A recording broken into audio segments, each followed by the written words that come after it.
అందరికీ నమస్కారం. నేను ఒక కామన్ మ్యాన్ని. నాకు భార్య, పిల్లలు ఉన్నారు. అనుకోకుండా నా పిల్లల్లో ఒకరు చనిపోయారు. ఈ చనిపోవడానికి కారణం ఎవరు అన్నప్పుడు రకరకాల ఇన్వెస్టిగేషన్స్ నడుస్తుంది. ఇందులో యూట్యూబ్ ఛానల్స్ పెరిగాయి, శాటిలైట్ ఛానల్స్ ఉన్నాయి కాబట్టి రకరకాల థంబ్నెయిల్స్ పెడుతూ ఇన్వెస్టిగేషన్లో భాగంగా అమ్మ నాన్న ఫస్ట్ అనుమానిస్తారు అన్నట్టుగా నన్ను అనుమానిస్తూ కొంతమంది కొన్ని పోస్టులు, వీడియోలు, నా భార్యను అనుమానిస్తూ కొన్ని పోస్టులు, కొన్ని వీడియోలు చేశారు. ఆల్రెడీ నా బిడ్డ పోయిందన్న బాధలో మేము ఉన్నాం. ఆ పోవటానికి కారణం ఏంటో తెలుసుకోవాలని నిధిలో ఉన్నాం. ఇందులో మా మీద ఈ రకంగా అనుమానంతో రకరకాలుగా వీడియోలు పెడుతూ ఉన్నప్పుడు అది చూసిన తర్వాత బాధ అనిపించిందా లేదా? సమ్టైమ్స్ నేను బాగా వీక్ అనుకుందాం, నా భార్య బాగా వీక్ అనుకుందాం, ఇంకెందుకు ఈ జీవితం ఆత్మహత్య చేసుకోవాలనిపించిందా లేదా? ఇదే ఈరోజు నన్ను బాగా డిస్టర్బ్ చేశాను. నిన్న ఈ తుని దగ్గర ఉన్నటువంటి సిహెచ్ అగ్రహారం ఆ పాపకి సంబంధించి చాలా ఎమోషనల్గా ఇందాక లంచ్ చేయడానికి ముందు వీడియో ఇవ్వబోయా. వీడియో ఆల్రెడీ చేశా, అప్లోడ్ చేయాల.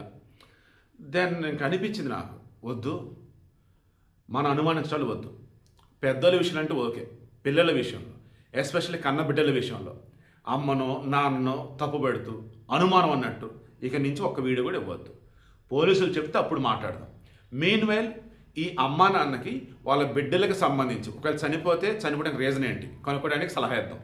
వాళ్ళు తప్పిపోతే వాళ్ళని తిరిగి తెచ్చుకోవడానికి ఉన్నటువంటి అవకాశం ఏంటి, ఆ రకంగా సలహాలు సూచనలు ఇద్దాం అనిపించింది. సో ఇక్కడ నాకు ఆల్రెడీ తండ్రికి సంబంధించి అన్నప్పుడు అతను బండి మీద తీసుకొచ్చాడు, బిడ్డను వదిలిపెట్టాడు. ఆ తర్వాత అతను వెళ్తున్నప్పుడు మరలా నేను వస్తాను నా పాప ఏడుస్తుంటే లేదని ఆ తండ్రి వెళ్ళిపోయాడు. అప్పుడు ఆ తల్లి వచ్చేసి ఆ పాపను తీసుకుని లోపలికి వెళ్ళాలి. బట్ ఆమె ఏం చేసింది, పాపను అక్కడే వచ్చి తన రెండో బిడ్డతో లోపలికి వెళ్ళింది. ఆ రెండో బిడ్డకు స్నానం చేపించి వచ్చేలోపు ఈ బిడ్డ ఏం చేసింది, మరలా వాళ్ళ నాన్న వచ్చిన దారిలోనే మళ్ళీ వెళ్ళిపోయింది.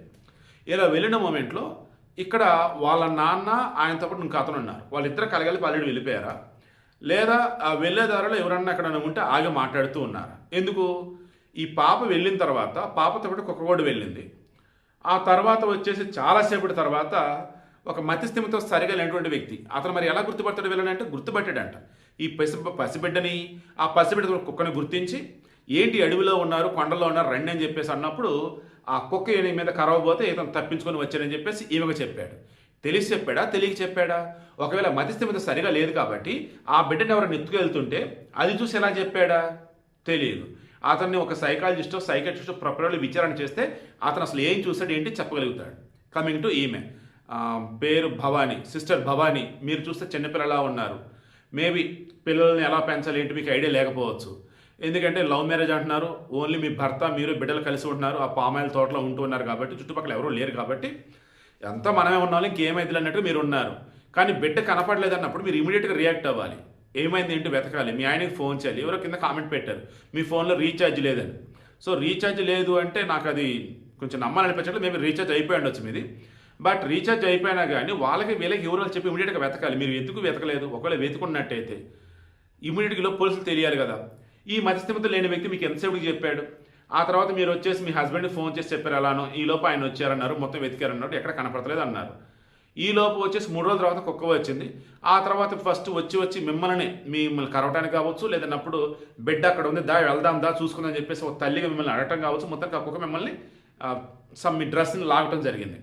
ఈ లోపు ఇంకా వాళ్ళు జనాలు సరే కుక్క ఇంక పాపం భయపడి పారిపోయింది. అగైన్ నిన్న వచ్చింది. నిన్న వచ్చినటువంటి కుక్కకు సంబంధించి జాగ్రత్తగా దానిని పక్కన ఉంచారు. ఈరోజు దాని మెడలో జీపీఎస్ ట్రాకర్ వేసి అడవిలోకి పంపారని అంటున్నారు. దాని వెనక డ్రోన్లు పంపారా, దాని వెనక పోలీసు కుక్కలు కూడా వెళ్ళాయా, లేదు జీపీఎస్ ట్రాకర్ ఒకటే పెట్టి ఓన్లీ దాన్నే వదిలేరా, క్లారిటీ లేదు.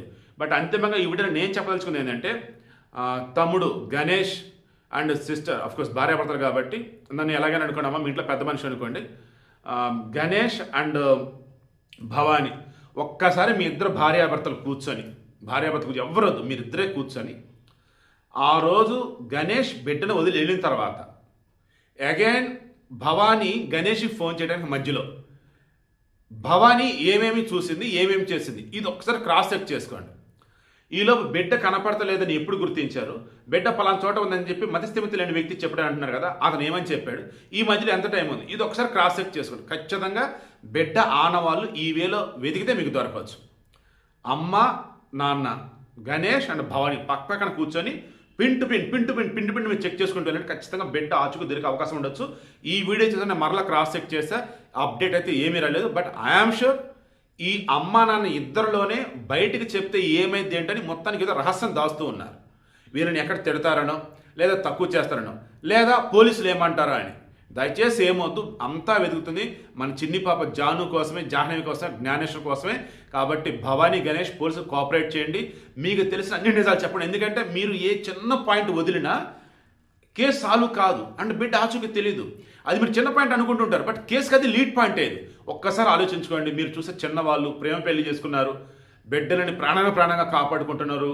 సో అటువంటి మీరు మీ బిడ్డని మరలా మీరు చూడాలి అంటే ఖచ్చితంగా మీ దగ్గర ఉన్న ప్రతి పాయింట్ని పోలీసుకి అయితే చెప్పండి. ఖచ్చితంగా ఆ పాప తిరిగి రావాలని మనస్ఫూర్తి కోరుకుంటూ ఉన్నాను.